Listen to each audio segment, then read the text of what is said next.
সংগ্রামী ছাত্র সমাজ, প্রিয় দেশবাসী, আজকে এমন এক দাবি নিয়ে আমাদেরকে শাহবাগে এসে দাঁড়াতে হয়েছে, যে দাবি আমরা ভেবেছিলাম আওয়ামী সরকার আমাদের বিরুদ্ধে গুলি চালিয়ে আমাদের ভাই আবু সাঈদকে হত্যা করেছে, আমাদের ভাই শহীদ শান্ত, ওয়াসিম সহ অসংখ্য ভাইকে হত্যা করেছে।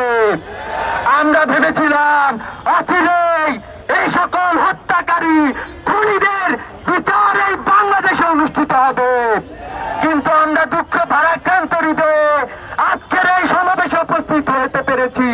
আমরা দেখছি যে খুনিরা মাত্র কয়েক মাস আগে চোখের সামনে আমাদের ভাইদেরকে হত্যা করেছে, পুরো পৃথিবীটা সাক্ষী হয়েছে, তাদেরকে এখনো গ্রেপ্তার করা হয় নাই।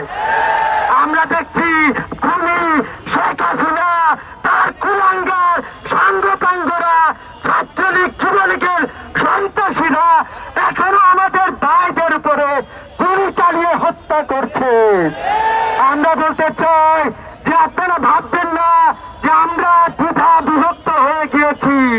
আওয়ামী লীগের বিচার নিশ্চিত না হওয়া পর্যন্ত কাউকে কোনো ছাড় দেয়া হবে না।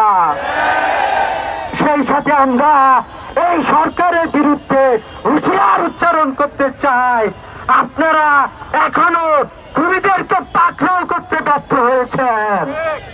আমরা আপনাদেরকে হুঁশিয়ার উচ্চারণ করতে চাই, আমাদের শহীদ ভাইদের রক্তের উপরে দাঁড়িয়ে আপনারা ক্ষমতায় গিয়েছেন, যদিও বিচার নিশ্চিত না করতে পারেন, বাংলার ছাত্র সমাজ আপনাদেরকে হুঁশিয়ার করে দিতে চায় যে আওয়ামী লীগের বিরুদ্ধে বিচার নিশ্চিত না হওয়া পর্যন্ত ছাত্র সমাজকে সাথে নিয়ে ইসলামী ছাত্র শিবির রাজপথে থাকবে ইনশাআল্লাহ।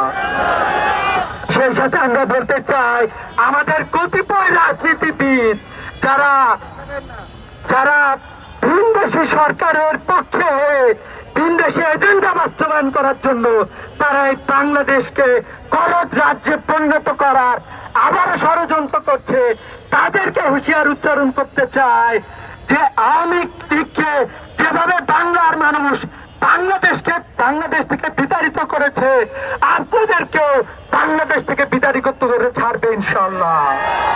আপনাদের সবাইকে আজকের এই কর্মসূচিতে উপস্থিত হওয়ার জন্য ধন্যবাদ জানিয়ে শেষ করছি। আসসালামু আলাইকুম।